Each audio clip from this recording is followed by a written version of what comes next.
কথায় কথায় এই बड़ा मेल ईगो ওয়ার্ডটা যে কেন ইউজ করে বালা আমি আজও বুঝি না। बाद में बताएंगे, अभी तक पता नहीं है उनको। Your husband is cool, like see, I am telling you from a man's perspective. You know, male ego बड़ा fragile होता है ना, तो हमारी गांड जलती है। Wait a minute. Male ego बड़ा फ्रेजाइल होता है ना। ছেলেরা ভালো করুক খারাপ করুক সব কিছুর পিছনে একটা নেগেটিভ সাউন্ডিং ফ্রেজ ইউজ করে দেওয়া একটা ট্রেন্ডে এসে দাঁড়িয়েছে। তার মধ্যে একটা হচ্ছে এই মেল ইগো। মানে কাউকে যদি জিজ্ঞেস করা হয় ভাই মেল ইগো যে ওয়ার্ডটা ইউজ করছে সেটা মানেটা কি আমাকে একটু বোঝা, আর বাড়াটা বোঝাতে পারবে না কারণ এর কোনো মানেই নেই।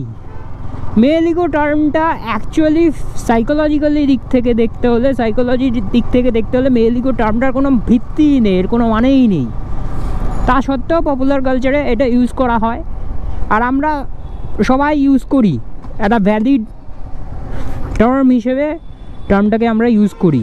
এটা একটা ফেমিনিস্ট শব্দ, ছেলেদের সব কিছু